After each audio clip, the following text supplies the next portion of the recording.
COVID has made us all too aware of Big Pharma, and especially the treatment they've gotten throughout this whole ordeal. And it's much deeper than probably anything we've seen so far. And this, for like all the censor genies out there, before we get started, we're not talking about vaccine efficacy here. Get your fact checkers to stand down. We're actually just talking about the insane legal protections Big Pharma has on America. The vaccines, the mandates, and the massive amount of federal resources surrounding COVID, I think were just the clearest examples of their influence, but it went far longer than that. Flashback 4 years. And what was the most pressing Big Pharma controversy? It was opioids. And I'm going to get to the wealth transfer that COVID created in just a minute, but to understand the foundation of Big Pharma's grasp and the special treatment they get, you need to understand last week's Supreme Court hearing on the liability, known as tort liability, for the Purdue Pharma Company and the family behind it. Now, a division of the Purdue Pharma Company that produced oxycodone, remember that stuff, is attempting to file for bankruptcy on the backs of $6 billion class action liability lawsuit. They were stating that the drug was originally advertised as non-addictive pain remedies, but there's a lot more to this suit, but that's the nuts and bolts of it. Now, the Sackler family that owns that, is worth over $13 billion, and they took over $11 billion in payroll and bonuses out of the business in the decade before the suit in 2019. And now they want the court to absolve their personal bank accounts from any liability. Now, look, it's a slippery slope. I get the premise of the suit, but this is why we have corporate protections in America. The Supreme Court is going to decide this.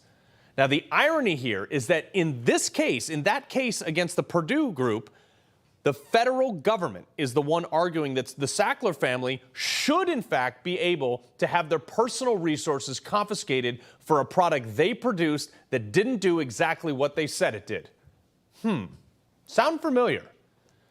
This is a massive flip from the way that they've had this blanket immunity provided for Big Pharma during COVID, though. And that's the irony of this whole thing. In fact, under the PrEP Act, the Public Readiness and Emergency Preparedness Act says, and this is from hhs.gov, quote, the Public Readiness and Emergency Preparedness Act, PrEP Act, authorizes the Secretary of the Department of Health and Human Services to issue a PrEP Act declaration. The declaration provides immunity from liability except for willful misconduct for claims.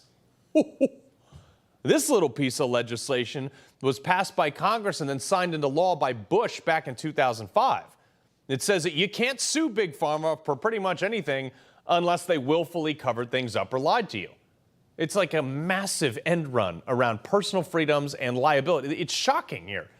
The government, in 2005, essentially wrote a law that gave universal authority to an unelected bureaucrat to authorize a private company to produce, administer, or whatever else they felt necessary, and gave us, taxpayers, gave us zero recourse if it turned out to be a bad product or injured people. But who are the people making these decisions at HHS, those unelected bureaucrats? Well, under Trump, it was Alex Azar, who previously was one of the top lobbyists among many other positions for Eli Lilly and Company. What do? Quote from their own website, Lilly unites caring with discovery to create medicines that make life better for people around the world. Really? I'm sure his multi-million-dollar salary in that industry would have no bearing on his decisions as HHS secretary, right? Sure. Who was after him?